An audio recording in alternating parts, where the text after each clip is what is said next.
à tous, j'espère que vous allez bien. On se retrouve pour une petite vidéo pour faire un petit tour du potager. Ça y est, ça commence à prendre forme. Je suis sur la fin des préparations. J'ai eu de l'aide, hein, pour finir et vous montrer quelques cultures qui y sont et qui se plaisent. Donc déjà, on va commencer par ce que j'avais planté cet automne.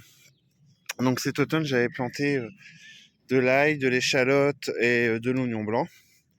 Alors, malgré toute la pluie, il se porte pas trop mal, comme vous pouvez voir. Voilà. Donc là, on est dans les baisses de température en ce moment. Donc ça va donner quelque chose, je pense. Vous pouvez voir, hein, les oignons blancs. Donc moi, je vais laisser encore grossir pour les avoir en version consommation. Vous pouvez aussi commencer, quand c'est comme ça, en manger un petit peu, ce qu'on appelle en frais, hein, mettre dans vos salades. Et les échalotes, ça se porte assez bien aussi. Et l'ail, c'est la première année que je fais de l'ail, donc on verra bien. Ensuite, ici vous avez un petit mélange donc des stolons de fraisier de mes fraisiers de l'année dernière que j'ai mis avec de l'ail. Alors, comme vous pouvez voir, ils sont en fleurs. Alors malgré le froid, ça a l'air de résister un peu, hein. On a des petites fraises qui commencent à se former un peu. Ça tient le choc pour le moment. Donc j'ai tenté avec l'ail parce que je crois que j'avais lu quelque part que ça faisait bon ménage. Donc j'ai dit je vais tenter. Et l'autre partie là-bas, j'avais mis quelques oignons.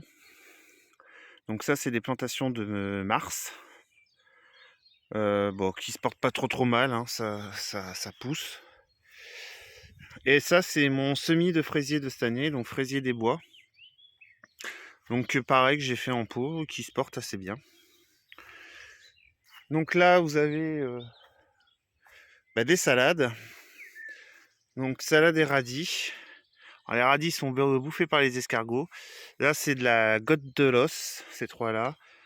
Ça, c'est une jaune d'or, côte jaune d'or. Et là, gotte de l'os, donc qui sont un petit peu plus jeunes, mais que j'ai replanté il y a 15 jours, 3 semaines, et que ça part assez bien. Donc tout ce qui est mes carrés potagers, ils sont prêts à recevoir. Donc j'avais commencé à planter des choux aussi. Voilà. Le souci, c'est que les choux se font becqueter par les escargots aussi. Mais ils ne touchent pas aux salades que j'ai mis. C'est un peu bizarre. Donc, on va pas chercher à comprendre, hein. Donc là, ce qui est protégé, parce que on a eu des petites gelées, c'est les patates, hein. Les patates, pour bien faire, commençaient à sortir. Pourtant, je les avais plantées beaucoup plus tard cette année. Donc on a essayé de protéger. Ça a l'air d'avoir tenu, hein. Là, c'est mon petit coin aromate. Donc, comme vous pouvez voir, ça, c'est mon thym de l'année dernière qui était fait en semis, du persil et de la ciboulette, pareil, qui était fait en semis. Et cette année, j'ai refait du persil, ciboulette. Là, vous avez aussi du persil. Et ça, c'est du cerfeuil qui était en pot, que j'ai planté parce que le pot commençait à être trop petit. Et ça, c'est une mélisse que je me suis pas du tout occupé cet hiver et qui est en train de repartir, qui est magnifique. Donc là, c'est pareil, c'est des choux rouges surtout, qui se sont fait bien entamer. Je sais pas si on va avoir des choux cette année. Donc là-bas, il n'y en a plus. Ah si, ils en ont mangé qu'un. Voilà. Donc j'ai tenté avec de la bâche. Et comme vous pouvez voir, en dessous, ce qui pousse, c'est des fougères. Il va falloir que je casse. Ça soulève la bâche. Et comme vous pouvez voir, regardez. Petit bébé escargot.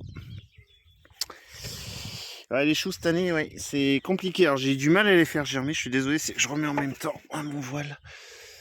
Et ça a du mal ils ont eu du mal cette année. Alors je sais pas si c'est le terreau qui a joué. Et là, ça c'est du persil de l'année dernière, hein. Donc qui va pas tarder à monter en fleurs, je pense. Donc là, c'est un rectangle potager que j'ai fait avec en dessous une sorte de couche en lasagne, et j'ai rajouté du terreau qui va recevoir une partie des tomates. Donc une fois que les tomates seront plantées, je remettrai un peu de paille au-dessus pour protéger de la chaleur. Et ça, c'est les oignons, donc j'ai fait pareil fin mars. Ça pousse doucement. Et j'ai les carottes. Alors, il y a 2 systèmes de carottes. Il y en a une qui ont été semées en pleine terre et d'autres que j'ai fait en plaques dans les kits de germination de Germi et que j'ai repiqué pour voir ce que ça va donner. On verra bien parce que moi la carotte c'est compliqué ici. Ensuite vous avez tous les petits fruitiers. Donc là vous avez 2 framboisiers ici, un 3e ici, un groseillier, un mûrier sans épines et la vigne qui a pas très bien aimé les coups de gel qu'on a eu. Pas du tout même, vous pouvez voir. Donc bon, tant pis, de toute façon, on peut pas faire grand chose. Là, après, on va remonter un peu dans les températures, mais c'est vrai qu'en ce moment, c'est compliqué. Et là, du coup, j'ai fait pareil. Donc là, tout du long, vous allez avoir les tomates. Ça remonte jusqu'au pot là-bas. Et ça sera fait pareil, de façon que pour pouvoir planter les tomates. Donc ça prend forme. Je pense que là, je mettrai les courgettes ici, au milieu. Et après, on verra pour le reste. Donc voilà, le potager commence à prendre forme gentiment mais sûrement. Et en espérant qu'on puisse avoir une bonne saison, parce que c'est vrai que le froid dure. Et c'est vrai que cette année, ce que je me disais l'année dernière, je commençais un petit peu à planter quelques pieds de tomates fin avril. Parce que les températures étaient vachement douces, même l'échalote, je les avais plantées. Cette année, j'en ai pas mis à cette période-ci, mais je sais que l'année dernière, mi-février, fin février, les échalotes étaient mises en terre, plantées. Donc c'est vrai que c'est compliqué cette année, j'ai l'impression, et je sens que ça va être une année compliquée avec le temps. On passe de 26 degrés la journée à 10 degrés 8 jours après. Et ça, c'est vrai que pour les végétaux en général, c'est pas top, les grands écarts comme ça de température. Mais bon, faut faire avec, on n'a pas le choix. Le jardinier doit toujours s'adapter. Allez, sur ce, je vous souhaite une bonne journée à tous. Partageons et apprenons ensemble, et surtout sans jugement. Allez, bonne journée.